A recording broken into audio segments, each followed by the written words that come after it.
कि किसी की याद में ताउम्र हम उदास रहे, किसी की याद में ताउम्र हम उदास रहे, इसी जरिए मुसलसल सनम शनास रहे। और शेर सुनिएगा कि दुआ ये करते हुए उसने कर दिया रुखसत,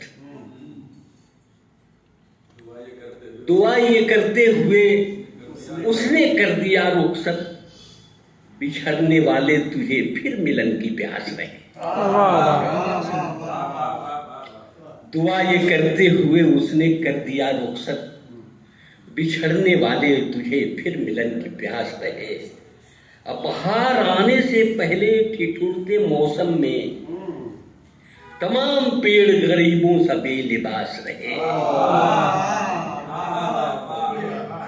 बहार आने से पहले ठिठुरते मौसम में तमाम पेड़ गरीबों सा बेलिबास रहे। और शेर सुनिएगा क्या कि फना से कम नहीं दुनिया में मुतमईन होना, फना से कम नहीं दुनिया में मुतमईन होना, भले ही हाथ में जितनी बड़ी गिलास रहे। फना से कम नहीं दुनिया में मुतमईन होना, भले ही हाथ में जितनी बड़ी गिलास रहे।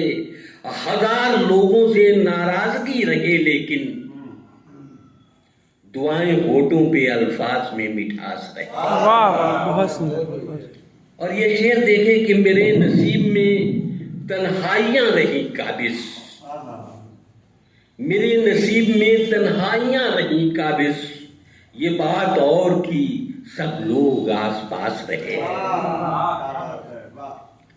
और खास तौर से ये मक्ता पढ़ना चाहता हूँ कि मलाल ये है कि पारो न बन सकी दुनिया,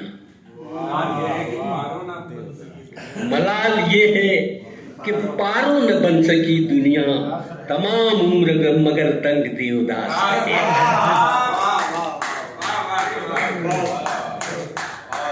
दोस्तों,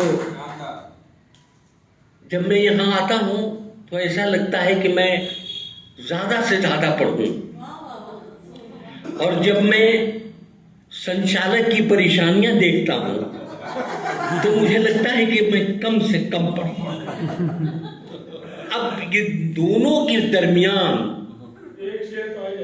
तय करना बड़ा मुश्किल होता है।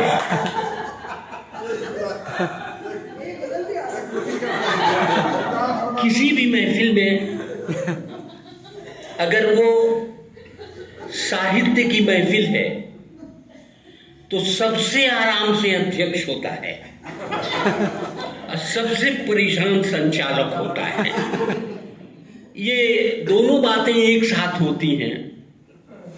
वैसे कहा ये जाता है, हमारे मुस्तफा हुसैन साहब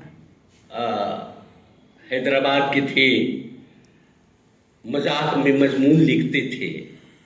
उन्होंने कभी लिखा था कि जब ये महसूस कर लिया जाए कि ये साहित्यकार इस शहर के लिए बेकार और नाकारा हो गया है तो पहले उसे अध्यक्ष बना देना चाहिए और उसके बाद उसका जश्न मना देना चाहिए। तो मैं चाहता हूं कि दो तीन छोटी दो तीन पंक्तियां सिर्फ पढ़ दूं आज की महफिल में। गीत गजल तो बहुत सुनाए गए, लेकिन हिंदी की एक विधा गीत है। मुझे अफसोस होता है कि हमारी वो तिवारी जी सामने बैठी हुई हैं, वो तो कोशिश करती हैं, लेकिन जो गीत लिखने वाले हैं वो भी आजकल गजल की तरफ हो गए हैं।